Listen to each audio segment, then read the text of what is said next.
We have new details now on the coronavirus pandemic. The number of COVID patients continues to drop. There are 78,000 Americans now being treated for COVID in hospitals right now. That number was twice as high during the nation's peak on January 20th. The same trend is being seen in Missouri and Kansas. The rolling average of hospitalizations is dropping.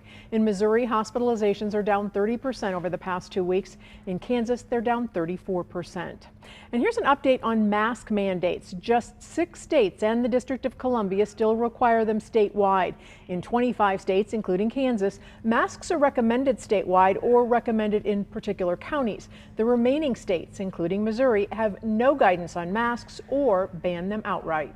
The pandemic has exposed the challenges teachers face every day. Nationally, the number of educators is declining. KMBC 9's Rebecca Gannon went to Lawrence to see if that's happening in Kansas too. Rebecca?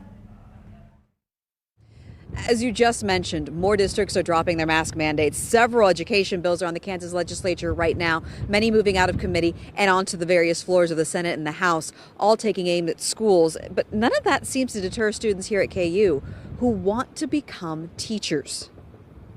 So we talked about some concerns about teaching.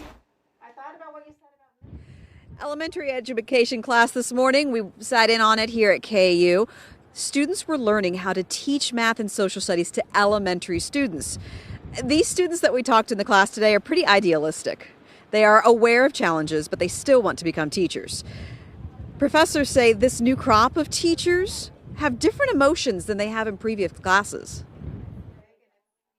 I'm not getting the sense that they're anxious. I think they're realistic about what might happen when they're out there teaching, but that's not deterring them.